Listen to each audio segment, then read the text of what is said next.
Father, I stretch my hands to you. No other help I know. If thou withdraw thyself from me, O Lord, where would I go? Father God, I come before you tonight. You already know my heart, but you told me to ask, so I am asking. Lord, I need a peace of mind. When I lay my head down, the distractions start. My mind drifts to the bills, the how-tos, and the weight of tomorrow.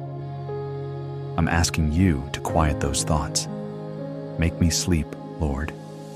I just want a good night's rest so I can wake up renewed to tackle the day.